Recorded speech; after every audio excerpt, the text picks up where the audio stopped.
Hey guys, this is Om and welcome to Civil Raja, your gateway to future. So guys, आज हमारे पास है एक 3 BHK वेस्ट फेसिंग हाउस का प्लान, जिसका कि डायमेंशन है 60 फीट बाय 66 फीट 6 इंचेस का। और इसके अगर टोटल एरिया की बात की जाए तो हमारे ग्राउंड फ्लोर पे जो एरिया निकल के आता है वो आता है 3990 स्क्वायर फीट, यानी कि लगभग ये 4000 स्क्वायर फीट का हमारे पास प्लान जो है वो निकल के आया है।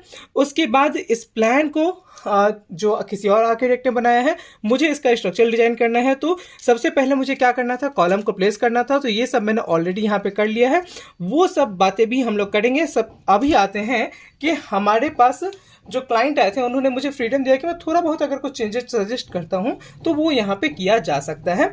तो मैंने अपने स्ट्रक्चरल डिजाइन के अकॉर्डिंग इसमें थोड़ा सा चेंज किया है एंड वास्तु को भी थोड़ा बहुत चेक किया है। ओके, तो जैसे कि आप देख सकते हो कि इस प्लॉट का डायरेक्शन यहाँ पे दिया गया है, यानी कि ये एक वेस्ट फेसिंग प्लॉट है। इस डायरेक्शन में हमारे पास वेस्ट है। तो अगर हम लोग किचन को देखें तो हमारे पास साउथ ईस्ट में किचन है, जो कि वास्तु के अकॉर्डिंग सही है। मास्टर बेडरूम जो है वो साउथ वेस्ट में है, अगेन वास्तु के हिसाब से सही है। स्टेयर केस में हमारे पास जो है वो एक नॉर्थ वेस्ट साइड में जाता है हमारा स्टेयरकेस, और लगभग नॉर्थ में होता है। तो वहाँ पे स्टेयरकेस रह सकता है, कोई प्रॉब्लम नहीं है। नॉर्थ ईस्ट में नहीं होना चाहिए था, नॉर्थ ईस्ट में नहीं है। पूजा रूम का यहाँ पे स्कोप नहीं दिखाया गया है। आई डोंट थिंक कि मेरे क्लाइंट को पूजा रूम की जरूरत होगी, क्योंकि ये प्लान उन्होंने फाइनलाइज करके दिया है। तो मुझे लगता है कि पूजा रूम की रिक्वायरमेंट उनके पास नहीं थी। अदरवाइज पूजा रूम जो है हमारे नॉर्थ ईस्ट में होना चाहिए था। अगर आपका कोई बिहार में घर है तो वो नॉर्थ वेस्ट में होता है। तो अगर बिहार का रहता है, जो कि ये प्लॉट बिहार का ही है, तो यहाँ पे नॉर्थ वेस्ट में इधर तुलसी जी का किया भी जा सकता है, या फिर बाहर में पूजा रूम रखा भी जा सकता है। कोई प्रॉब्लम उससे नहीं होगी। एनीवे, हम लोग अभी आते हैं कि जो हमारे पास एग्जिस्टिंग प्लान है उसमें क्या क्या चीज़ें हैं। तो सबसे पहले आपको दिखता है कार पार्किंग, जो कि है 60 फीट बाय 11 फीट, यानी कि 11 फीट इसका वर्टिकल डिस्टेंस है, 60 फीट इसका हॉरिजॉन्टल डिस्टेंस है। और ये पार्किंग के लिए इनफ स्पेस है, क्योंकि हमारे पास 11 फीट का पार्किंग रहेगा तो कोई भी कार यहाँ पे आराम से पार्क हो सकती है। और ये जो टोटल एरिया हो जाता है वो 660 स्क्वायर फीट का एरिया है, जो कि पार्किंग के लिए बहुत ज़्यादा अच्छा एरिया माना जाता है। उसके बाद यहाँ से एग्जिस्टिंग एंट्रेंस दिया गया था। एंट्रेंस में आपको देखने को मिलेगा पैसेज जो है 20 फीट बाई 10 फीट 9 इंच का यहाँ पे दिखाया गया है। ओके, एंट्रेंस पैसेज जो है ये अच्छा खासा एरिया हो जाता है, रूम भी यहाँ पे रह सकता था। यहाँ पे आराम से ड्राइंग रूम की तरह इसको यूज किया जा सकता है। पहले मैं आपको ये चीज़ें बताता हूँ कि इस प्लान में है क्या, उसके बाद में मेरे साइड से क्या सजेशन गया है क्लाइंट को वो बताऊंगा। ओके, तो यहाँ से एंट्रेंस के साथ ही हमारे पास ड्राइंग रूम लेफ्ट में है, जो कि है 20 फीट बाई 10 फीट का। और राइट साइड में हमारे पास मास्टर बेडरूम है, जिसका कि डायमेंशन है 17 फीट बाई 17 फीट का। मास्टर बेडरूम से अटैच जो टॉयलेट है वो इसके एरिया के अंदर नहीं आता है, उसके लिए अलग से हमारे पास 5 बाई 11 फीट यानी कि 55 स्क्वायर फीट का टॉयलेट का एरिया असाइन किया गया है। देन आगे बढ़ने पे हमारे पास गेस्ट रूम आ जाता है, और ये जो गेस्ट रूम है 11 फीट 6 इंचेस बाई 11 फीट का है। इसके साथ जो अटैच टॉयलेट है वो है हमारे पास 8 फीट 6 इंचेस बाई 8 फीट का। एंड देन हम लोग जब आगे बढ़ेंगे तो हमारे पास किचन आ जाता है, जो कि वास्तु के हिसाब से एक्जैक्टली सही पोजीशन पे है। और किचन भी काफ़ी स्पेसियस है, क्योंकि हमारा जो किचन है वो है 17 फीट बाई 16 फीट का। और किचन से लगा ही डाइनिंग का स्पेस दिया गया है, और डाइनिंग का स्पेस भी है यहाँ पे 20 फीट बाई 16 फीट का, जो कि काफ़ी स्पेसियस डाइनिंग एरिया हो जाता है। देन आ जाते हैं हमारे पास चिल्ड्रन बेडरूम के पास में।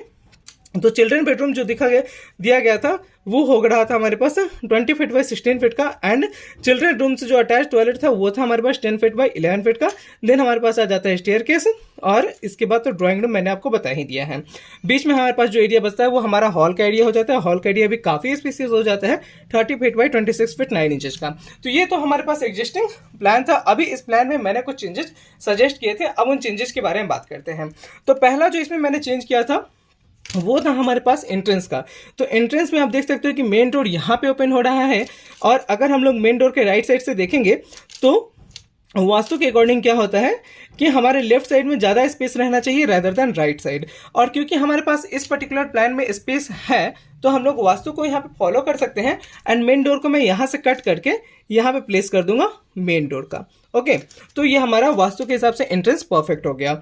देन हमारे पास मास्टर बेडरूम तो सही जगह पे है ही, किचन सही जगह पे है ही। उसके बाद जो आप स्टेयर केस में देख सकते हो कि अगर इस स्टेयर केस को रोटेट भी कर देते तो भी यहाँ पे प्रॉपर्ली फिट हो जाता, लेकिन जो हमारे आर्किटेक्ट हैं उन्होंने यहाँ पे वास्तु को फॉलो करते हुए स्टेयर केस के जो स्टेप्स है वो ईस्ट वेस्ट डायरेक्शन में रखा है, जो कि प्रॉपर्ली वास्तु को फॉलो करता है। तो क्योंकि यहाँ पे स्पेस है तो हम लोग इसको इस डायरेक्शन में भी रख सकते हैं, वो कोई प्रॉब्लम नहीं होगा।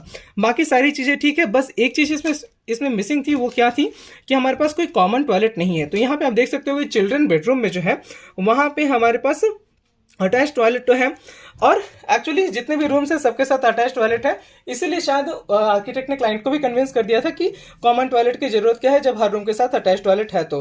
लेकिन एक्चुअली क्या होता है कि हमारे यहाँ जब गेस्ट्स आते हैं तो उसके लिए कॉमन टॉयलेट होना जरूरी होता है, और क्योंकि ये टॉयलेट जो है वो इजिली एक्सेसिबल है, तो मैंने क्या किया है कि यहाँ से एक डोर का पार्टीशन दे दिया है। ठीक है, तो यहाँ से ये कॉमन टॉयलेट का पैसेज हो जाएगा, और इतना बड़ा टॉयलेट की जरूरत नहीं होती है, तो मैंने इसको 2 पार्ट्स में स्प्लिट कर दिया है। यानी कि ये 10 बाई 5 फीट का हो जाएगा और ये भी 10 बाई 5 फीट का हो जाएगा लगभग, क्योंकि बीच में 5 इंच का वॉल रहेगा, तो 2.5 इंच दोनों तरफ जा सकता है।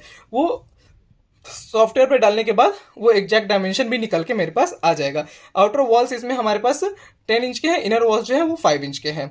ओके, देन आ जाते हैं कि इसमें थोड़ा और ब्यूटिफिकेशन करने के लिए मैंने अपने क्लाइंट को सजेस्ट किया है कि जो हॉल का एरिया है, वैसे तो इसमें ग्राउंड फ्लोर में हॉल का एरिया ठीक है, उतना हम लोग को चाहिए भी, लेकिन अगर हम लोग फर्स्ट फ्लोर पे जाएंगे तो इतना बड़ा एरिया की जरूरत अगर हमारे क्लाइंट को ना हो, तो मैंने उनको सजेस्ट किया था क्या कि आप यहाँ से एक डबल हाइटेड हॉल बना सकते हैं। तो उससे क्या होता है, हॉल भी काफ़ी खूबसूरत दिखता है। ठीक है, यहाँ से क्रॉस रहेगा, यानी कि इस पर्टिकुलर पोर्शन में यहाँ पे स्लैब नहीं रहेगा, तो यहाँ पे डबल हाइटेड हो जाता है। फिर यहाँ पे का जो स्पेस है वो स्पेस ऑलरेडी कॉलम से सपोर्टेड रहेगा, तो हम लोग यहाँ पे आराम से स्लैब जो है बना सकते हैं। यानी कि ये टोटल जो पैसेज है यहाँ पे स्लैब रह सकता है।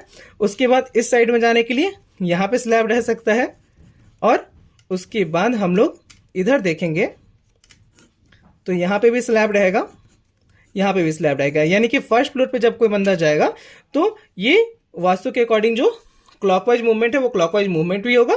उसके बाद यहाँ से चढ़ के जाएगा, यहाँ से स्लैब पे जाएगा, इस स्लैब के चारों तरफ से रोटेट करके हो जा सकते हैं। यानी कि ऊपर में पैसेज अच्छा खासा हम लोग को देखने को मिल जाएगा। एटलीस्ट 5 फीट का पैसेज यहाँ पे निकल के आ जाएगा, that is not an issue. 4 feet to 5 feet अगर यहाँ पे हम लोग को पैसेज मिल जाता है तो हमारे वॉकिंग के लिए काफ़ी होता है, क्योंकि हमारे पास जो डोर्स होते हैं वो 3 फीट 3 इंचेस के होते हैं, जो बेडरूम्स के डोर है, और वो हमारे लाइक सामान लेके रूम के अंदर बाहर जाने के लिए काफ़ी होते हैं। तो उतना भी 4 फीट का भी अगर यहाँ पे पैसेज निकल के आ जाता है, that is more than enough. तो मैंने ये एक चेंज उनको सजेस्ट किया है कि यहाँ पे आप डबल हाइटेड बना दीजिए हॉल को, वो आपके ब्यूटिफिकेशन भी रहेगा। हॉल के नीचे खड़े होकर देखने से आपका जो व्यू है वो काफ़ी अच्छा दिखेगा बिल्डिंग के अंदर। ओके, तो ये मेरे तरफ से चेंज उनको सजेस्ट किया गया है। देन अगर हम लोग कॉलम्स की बात करें तो मैंने कॉलम्स यहाँ पे 22 प्लेस किए हैं। 1 2 3 4 5 6 7 8 9 10 11 12 13 14 15 16 17 18 19 20 21 22। यहाँ पे स्टेयरकेस के चारों तरफ 4 कॉलम्स होने चाहिए, तो यहीं पे ये कॉलम और ये कॉलम एक्स्ट्रा है। उसके बाद जो डोर का पोजीशन है वो भी मैंने थोड़ा बहुत चेंज किया है।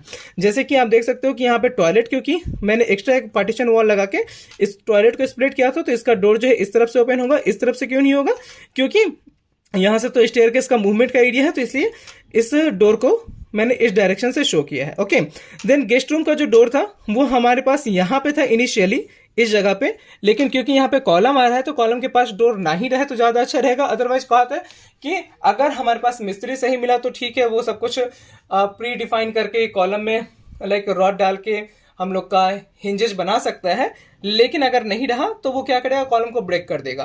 तो मैं पर्सनली सुपरवाइज करने साइड पे तो जा नहीं पाऊंगा, तो बेटर है कि मैं डोर का पोजीशन ही यहाँ पे चेंज कर दूं। तो मैंने डोर को इस साइड शिफ्ट कर दिया है, तो इससे मेरा कॉलम भी यहाँ पर नहीं होगा, मेरा राइट हैंड से ये डोर ओपन भी होगा, जो कि वास्तु के अकॉर्डिंग भी अच्छी बात है। ओके, तो यहाँ पे मेरा डोर का पोजीशन मैंने यहाँ से शिफ्ट करके यहाँ कर दिया है। ओके, तो जब स्ट्रक्चर डिजाइन करने के लिए भी आपके पास कोई भी चीज़ आती है तो उसको भी आपको चेंज कर देना होता है। डायरेक्ट आर्किटेक्ट के व्यू से हमेशा उसको डिट्टो कॉपी नहीं कर देना होता है, डायरेक्टली उसको सिर्फ कंस्ट्रक्ट नहीं कर देना होता है। ओके, तो गाइज अगर आपको मेरी बिल्डिंग कंसल्टेंसी की सर्विसेज चाहिए तो आप मुझे कांटेक्ट कर सकते हो। ये रहा मेरा नंबर 8433248864। मेरा नाम है इंजीनियर ओम शिवराजा बाबू। मेरे चैनल का नाम सिविल राजा है। अगर आपको मेरे चैनल का कंटेंट पसंद आता है तो इसे लाइक करिए, शेयर कीजिए इस वीडियो को और मेरे चैनल को सब्सक्राइब कर लीजिए। और हाँ, आपको एक और बात बता दूं कि इसमें जो स्टेप्स हैं उसको मैंने काउंट किया था, तो टोटल यहाँ पे 22 स्टेप्स है, जो कि दिखाता है कि हमारा जो फ्लोर टू फ्लोर हाइट है वो 11 फीट का है। और ये भी एक रीजन था कि मैंने अपने क्लाइंट को यहाँ पे डबल हाइटेड हॉल को सजेस्ट किया था। ओके, तो गाइज इस प्लान में इतना ही।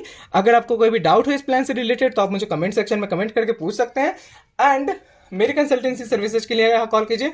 अगर आप कोई सिविल इंजीनियर या आर्किटेक्ट हैं और आप चाहते हैं कि मैं आपको प्लानिंग से रिलेटेड या स्ट्रक्चरल डिजाइन से रिलेटेड ट्रेनिंग दूं, तो भी आप मुझे सेम नंबर पे कांटेक्ट करिए। Okay, that is 8433248864। मिलते हैं नेक्स्ट वीडियो में किसी नए टॉपिक के साथ। तब तक के लिए take care, bye bye guys.